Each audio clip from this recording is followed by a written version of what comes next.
کیونکہ مسلسل حالات خراب ہو رہے تھے، بارڈر پہ کشیدگی بڑھ رہی تھی. مصر، اردن، لبنان اور شام مل کے لڑتے ہیں یہودیوں سے، اسرائیل سے، لیکن بجائے فائدہ ہونے کے اسرائیل اور زیادہ مضبوط ہو گیا. اس کو فلسطین میں موجود جو عرب تھے ان کے گاؤں تباہ کرنے کا موقع مل گیا. اس نے فضائی بمباری کر کے سینکڑوں گاؤں اسرائیل میں، فلسطین میں تباہ کر دیے اور لاکھوں عربوں کو ہجرت پہ مجبور کیا.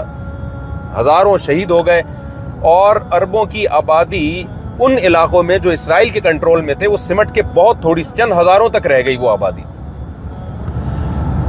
یعنی اس جنگ میں بجائے مصر کو اور فلسطینیوں کو فائدہ ہونے کے الٹا نقصان ہو گیا اور 80% علاقے پہ اسرائیل کا کنٹرول ہو گیا، جو کہ 100% غاصبانہ تھا. یعنی وہ 80% تھا جو اقوام متحدہ نے بھی یعنی جو سفارش پیش کی تھی نا اس کے بھی خلاف تھا. یہ 80% علاقے پہ، اور 20% علاقہ جس کو غزہ کہا جاتا ہے اور آج نقشے میں اس کو ویسٹ بینک سے تعبیر کیا جاتا ہے، یہ علاقہ اردن اور مصر کے پاس چلا گیا. 67 میں بہت بڑی وار ہوئی، آپ سب کو معلوم ہوگا. اس وار میں اسرائیل کی پوزیشن بہت زیادہ مضبوط تھی. مکمل امریکہ نے اسرائیل کو سپورٹ کیا، جو سپورٹنگ بالکل غلط تھی، بین الاقوامی قانون کے خلاف، یونائٹڈ نیشن کے لاء کے خلاف تھی. اسلحہ دیا اور بالآخر اس جنگ میں بجائے فلسطینیوں کی مدد ہونے کے نتیجہ یہ نکلا کہ مصر کے بھی بہت سارے علاقے اور شام کے بھی بہت سارے علاقے اسرائیل کے کنٹرول میں چلے گئے اور اسرائیل نے مصر کے بھی بہت سارے علاقے اپنے قبضے میں لے لیے.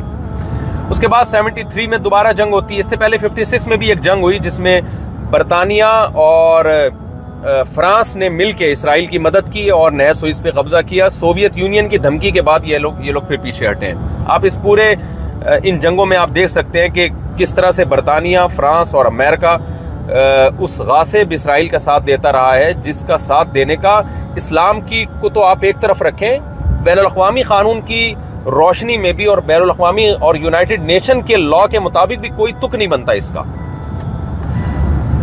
اس کے بعد لڑائی ہوتی ہے 73 میں. مصر نے کوشش کی کہ اپنے جو مقبوضہ علاقے ہیں ان کو اسرائیل سے آزاد کرائے، لیکن یہاں بھی مصر اور شام کی پوزیشن کمزور ہوئی اور اسرائیل بہت پاورفل تھا. لیکن اللہ جزائے خیر دے سعودی عرب کے بادشاہ شاہ فیصل شہید رحمۃ اللہ علیہ کو. شاہ فیصل شہید نے عرب ممالک کے ساتھ مل کے پالیسی بنائی اور بالآخر انہوں نے مغربی دنیا کو جو تیل جاتا تھا یورپ کو اور امریکہ کو، اس تیل کی سپلائی کو بند کر دیا، جس کی وجہ سے اسرائیل بہت مضبوط ہونے کے باوجود بھی کمزور ہو گیا. اسرائیل مضبوط تھا امریکہ کی وجہ سے اور ان مغربی طاقتوں کی وجہ سے. اسرائیل کمزور ہوا ہے اور پھر امریکہ بیچ میں کودا اور اس نے مذاکرات کروائے. مذاکرات میں یہ طے پایا کہ مصر جو ہے وہ غزہ کو خالی کر دے گا.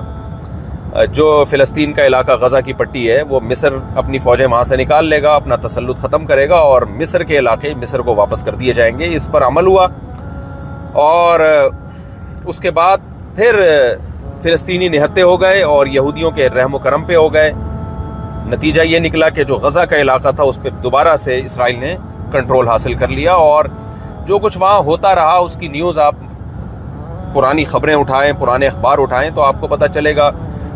وہ نیوز تھی جو بہت کم آ رہی تھی ہم تک. اس میں بھی جو ظلم اور بربریت دکھایا جا رہا تھا اس پہ بھی انسان کے رونگٹے کھڑے کرنے کے لیے وہ ظلم بھی کافی ہے. 2005 میں پھر فلسطینیوں کی مختلف تنظیموں کی طرف سے حملوں کی وجہ سے غزہ سے اسرائیل کو اپنی فوجیں نکالنی پڑی اور غزہ کو آزادی ملی. 2006 میں الیکشن ہوئے تو حماس وہاں پہ کامیاب ہوتی ہے ان الیکشن میں، لیکن اسرائیل نے اور امریکہ نے حماس کو دہشت گرد تنظیم قرار دے کر اس کی ریاست کو ماننے سے انکار کر دیا. اس کے بعد پھر لڑائیاں ہوتی رہی ہیں. آپ کو معلوم ہے 2021 میں رمضان میں جو کچھ اسرائیل نے کیا، نہتے فلسطینیوں پہ مسجد میں کس طرح سے فائرنگ کی گئی اور بچوں کو، عورتوں کو شہید کیا گیا. یہ جھڑپیں چل رہی ہیں اور بارڈر پہ الگ سے کشیدگی ہے. اس کے بعد یہ واقعہ ہمارے سامنے آیا ہے اور اس کے بعد اب جو غزہ پر جو بمباری ہو رہی ہے 1.1 ملین لوگ ہیں، 11 لاکھ لوگ ہیں جن کو 24 گھنٹے کا الٹیمیٹم دیا جاتا ہے کہ وہ علاقہ چھوڑ کے چلے جائیں، جبکہ مصر کا بارڈر بھی بند ہے اور چاروں طرف سے بارڈر سے نکلنے کا ان کے پاس کوئی راستہ نہیں ہے.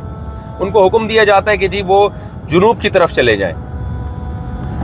آپ سوچئے کہ 11 لاکھ کی آبادی ایک 24 گھنٹے کے عرصے میں اپنا دفاع کیسے کر سکتی ہے. اور پھر وہاں جو بمباری ہوئی ہے تو بی بی سی کی نیوز کے مطابق پورے کے پورے خاندان تباہ کر دیے گئے ہیں. پرسوں میں بی بی سی کی نیوز سن رہا تھا کہ بی بی سی نے بتایا کہ ایک شخص کا انٹرویو لیا جا رہا ہے جس نے بتایا کہ اس مکان کے اندر میرا پورا خاندان تباہ و برباد ہو گیا ہے بم گرنے سے. آپ بتائیے جب مغربی میڈیا یہ کچھ بتا رہا ہے تو حقائق تو اس سے 10 گنا شاید زیادہ ہوں. آج پوری دنیا خاموش ہے. جس طرح سے بھرپور احتجاج ہونا چاہیے وہ احتجاج نہیں ہو رہا. میں ایک وہی بات کر سکتا ہوں جو اس وقت دیگر علماء کر رہے ہیں, دیگر مذہبی اسکالرز کر رہے ہیں کہ دیکھیے اس وقت ہم ایک دوسرے کو لان تان پہلی بات تو مت کریں. ہم یہ نہ کریں وہ یہ نہیں کر رہا, وہ یہ نہیں کر رہا, وہ ایسا ہے وہ ویسا ہے. یہ طریقہ اس وقت بہت غلط ہے. آپ یہ دیکھیں کہ میں کیا کر سکتا ہوں. سب سے پہلے تو ہماری ذمہ داری ہے کہ ہم سوشل میڈیا پہ بھرپور طریقے سے اپنا احتجاج ریکارڈ کروائیں کہ یہ غلط ہے, اس جنگ کو روکنے کی کوشش کی جائے. ہم اس ظلم میں کبھی بھی اسرائیل کو سپورٹ نہیں کر سکتے اور اسرائیل کے ہم مخالفت کریں گے. اور میں آپ کی اطلاع کے لیے عرض کروں کہ الحمدللہ سارے یہودی بھی اس وقت اسرائیل کے ساتھ نہیں ہیں. بہت سے لوگ ہیں جو انسانیت کے رشتے کو جانتے ہیں, ان کے سینوں میں بھی دل ہے. بہت سے یہودی بھی اس وقت ان صہیونی یہودیوں کے خلاف ہیں اور اسرائیل کے خلاف ہیں. تو ہمیں متحد, جیسے یورپ اس وقت متحد ہو گیا اور اسرائیل کو سپورٹ کر رہا ہے, ایسے ہی ہمیں متحد ہونا پڑے گا. ان تمام طاقتوں کے خلاف احتجاج ریکارڈ کروانا پڑے گا جو اس وقت اسرائیل کا ساتھ دے رہی ہیں. اور ہمیں دوسرے نمبر پہ اپنے حکمرانوں پہ دباؤ ڈالنا ہے, احتجاج کر کے, سوشل میڈیا پہ احتجاج ریکارڈ کروا کے کہ ہمارے حکمران اس وقت جتنی بھی فلسطینیوں کی مدد کر سکتے ہیں وہ کریں. دیکھیں اس وقت اسلامی ملکوں کے پاس بہت بڑا المیہ یہ ہے اور یہ بہت بڑی سازش کے تحت یہ کیا گیا ہے کہ جو ملک فوجی لحاظ سے پاورفل تھے, جو اسرائیل کو آنکھیں دکھا سکتے تھے, یا تو ان کی فوجی طاقت کو ختم کر دیا گیا یا اکنامکلی ان کو تباہ و برباد کر دیا گیا. جس میں لیبیا کی مثال آپ کے سامنے, عراق کی مثال آپ کے سامنے, شام کی مثال آپ کے سامنے, وہاں کیا خانہ جنگی ہو رہی ہے, اور پاکستان کی مثال آپ کے سامنے ایک مضبوط فوج ہے لیکن اکنامکلی بالکل کھوکھلا کر دیا گیا ہے ہمیں. تو ایک بین الاقوامی ایجنڈا ہے جس کا اسلامی کنٹریز حصہ بن رہے ہیں, اور جن ملکوں کے پاس ایک اکنامکلی وہ بہت مضبوط ہے ان کے پاس کوئی مضبوط فوج نہیں ہے. یہ ایک بہت بڑا المیہ ہے اور یہ ایک بین الاقوامی ایجنڈا تھا جس کے تحت یہ سب کچھ کیا گیا, اور اس کے پیچھے بنیادی مقصد شاید اسرائیل کو مضبوط کرنا ہی تھا.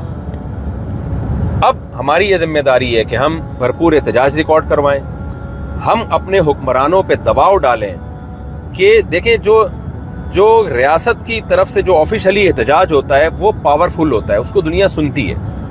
ہمارے جتنے بھی اسلامی کنٹریز ہیں, بلکہ بہت سے غیر مسلم کنٹریز بھی اس وقت ایسے ہیں جو اسرائیل کو نہیں مانتے. اس وقت دنیا میں 20 یا 22 ممالک ایسے ہیں جنہوں نے ابھی تک اسرائیل کے وجود کو تسلیم نہیں کیا ہے, جن میں کچھ غیر مسلم کنٹریز بھی ہیں. تو ہم اگر متحد ہو کے ایک آواز اٹھائیں گے, حکمران تو جو کریں گے وہ تو وہ کریں گے, لیکن ہم حکمرانوں کو احتجاج کر کے مجبور کرنے کی کوشش تو کر سکتے ہیں. مجبور نہ بھی کر سکیں, کل قیامت کے دن ہم اللہ سے یہ کہہ سکتے ہیں کہ اللہ ہم نے ان فلسطینی بھائیوں کے لیے سوشل میڈیا پہ یا پرامن احتجاج کر کے, جلوس نکال کے, ہر طرح سے جو ہمارے بس میں تھا, جو جمہوری طرز حکومت میں جو بھی طریقہ اختیار کرنا ہمارے بس میں ہے, جو ہماری طاقت میں ہے. دیکھیں کینیڈا اور UK میں بھی آپ احتجاج ریکارڈ کروا سکتے ہیں.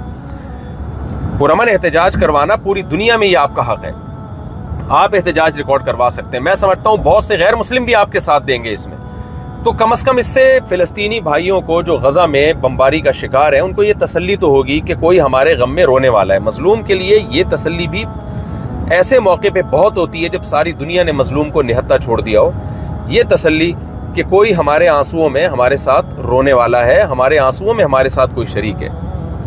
دوسرا کام ہم نے یہ کرنا ہے. تیسرا کام ہم نے یہ کرنا ہے کہ جس طرح سے بھی غزہ کے مظلوموں تک ہمارے لیے مدد پہنچانا, ان کے زخمیوں کے علاج کے لیے, ان کے بھوکوں کو کھانا کھلانے کے لیے, ان کو کسی بھی طرح سے سپورٹ کرنے کے لیے ہمارے لیے مدد پہنچانا ممکن ہو, تو ہمیں مدد کا وہ طریقہ اس وقت بھرپور طریقے سے استعمال کرنا چاہیے. تو میں نے جہاں تک رابطے کیے, جہاں تک میری نالج ہے, پاک ایڈ ویلفیئر ٹرسٹ نے کوشش کی کہ ہم یہاں کسی طرح غزہ تک مدد پہنچائیں, لیکن آپ کو معلوم ہے, میں نے بتایا آپ کو کہ چاروں طرف سے بارڈر بند ہے, غزہ پہنچنا عملی طور پر کسی کے بس میں نہیں ہے. الا یہ کہ کوئی سرنگ بنا کے چلا جائے اور وہاں ان کی مدد کرے. نارملی کسی شخص کے لیے یہ کام ممکن نہیں ہے. کچھ ٹرسٹ ایسے ہیں جو غزہ کے اندر ہی ہیں, جو ترکی کے ٹرسٹ ہیں, اور آپ جب پاک ایڈ ویلفیئر ٹرسٹ سے رابطہ کریں گے تو وہ ان ٹرسٹ کے بارے میں آپ کو بتائیں گے. رجسٹرڈ ٹرسٹ ہیں جو غزہ کے اندر موجود ہیں. تو الحمدللہ پاک ایڈ ویلفیئر ٹرسٹ جو ہمارے شاگرد چلا رہے ہیں ان کا رابطہ ہو گیا غزہ کے اندر موجود ان ٹرسٹ کے ساتھ. تو آپ پاک ایڈ ویلفیئر ٹرسٹ کے ذریعے پاکستان میں مدد کر سکتے ہیں, باہر سے بھی رقم بھیج سکتے ہیں. پاک ایڈ ویلفیئر ٹرسٹ امریکہ میں بھی رجسٹرڈ ہے, وہاں بھی رابطہ کیا جا سکتا ہے. تو پاک ایڈ ویلفیئر ٹرسٹ کے ذریعے آپ غزہ کے ان مظلوموں تک اپنی مدد پہنچا سکتے ہیں.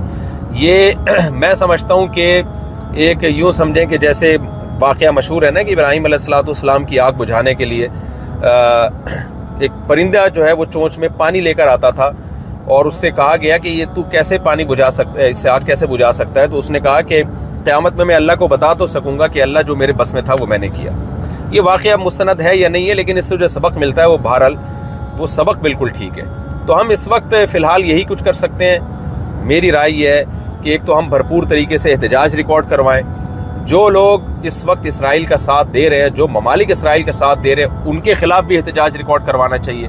اور تیسرے نمبر پہ ہمیں اپنے حکمرانوں پہ دباؤ ڈالنا چاہیے کہ وہ بھرپور طریقے سے فلسطین میں جو مظلوم ہیں, غزہ کے مظلوم اس وقت, ان کی مظلومیت پہ بھرپور طریقے سے بین الاقوامی سطح پہ آواز اٹھائیں اور اس ظلم کو روکنے کی کوشش میں اپنا بھرپور حصہ ڈالیں.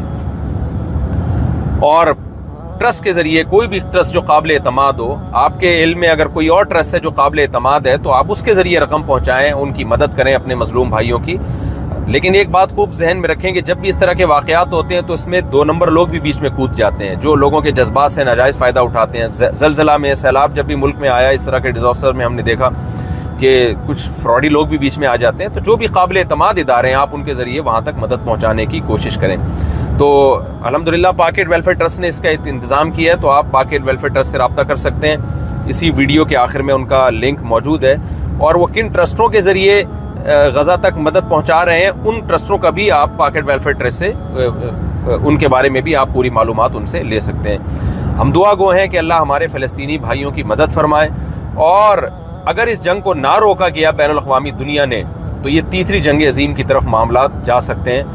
اس سے پہلے اللہ ہمارے حکمرانوں کو بھی ہدایت عطا فرمائے, جو جس قوت کے ساتھ احتجاج کرنا چاہیے شاید اس قوت کے ساتھ وہ احتجاج نہیں کر رہے ہیں. ہمارے جتنی بھی مسلم کنٹریز کے حکمران ہیں ان کو اللہ تعالیٰ بھرپور طریقے سے احتجاج کرنے کی اور اپنا جو حقیقی فرض بنتا ہے اس فرض کو ادا کرنے کی اللہ توفیق عطا فرمائے, اور بین الاقوامی دنیا کو بھی اپنا فرض نبھانے کی توفیق عطا فرمائے. ورنہ یہ وار اگر نہ رکی اور اسی طرح سے, کیونکہ سوویت یونین اور وہ کنٹریز جو اس وار کے اگینسٹ ہیں وہ پھر ہو سکتا ہے کہ عالمی طاقتوں سے خود ہی لڑنا شروع کر دیں, اور نتیجہ یہ نکلے کہ آپ کو پتہ ہے اس وقت سوویت یونین کی یوکرائن سے بھی جنگ ہو رہی ہے. تو دنیا میں ایسا لگتا ہے کہ دوبارہ جنگوں کا آغاز ہو گیا ہے. تو اگر غزہ کی اس لڑائی کو روکنے کی نہ کوشش کی گئی اور یہودی کے ہاتھ کو پکڑنے کی نہ کوشش کی گئی, اسے اس ظلم سے روکنے کی نہ کوشش کی گئی, اسرائیل کے یہودیوں کو جو اس ظلم میں اسرائیل کے ساتھ دے رہے ہیں ان کا ہاتھ اگر پکڑنے کی کوشش نہ کی گئی, تو پوری دنیا جو ہے یہ حالات جو ماہرین بتا رہے ہیں, جو دنیا پہ نظر رکھتے ہیں, تجزیہ نگار ہیں, وہ بتا رہے ہیں کہ تیسری جنگ عظیم کی طرف یہ معاملات جا سکتے ہیں. تو ہم نے پوری دنیا میں کوشش کرنی ہے کہ انسانوں کا خون نہ ہو, چاہے وہ مسلم ہو غیر مسلم ہو. ہم نے انسانیت کو سامنے رکھ کر دنیا کو تیسری جنگ عظیم میں دھکیلنے سے مل کر روکنے کی کوشش کرنی ہے. اور اس کے لیے ہم سب کو, تمام دنیا کے تمام کنٹریز کو, چاہے وہ مسلم ہو غیر مسلم ہو, ہمیں اسرائیل کا ہاتھ روکنا پڑے گا, چاہے شرافت سے روکنا پڑے یا بزور بازو روکنا پڑے. تمام ممالک کو اپنا اس میں کردار ادا کرنا پڑے گا. اگر اسرائیل کو اس جارحیت سے نہیں روکا تو وہی کچھ ہوگا جو پہلی 2 جنگوں میں ہو چکا ہے. اللہ تعالی ہم سب کو ہدایت عطا فرمائے اور انسانیت پہ ہمیں ترس کھانے کی توفیق عطا فرمائے. وما علینا الا البلاغ.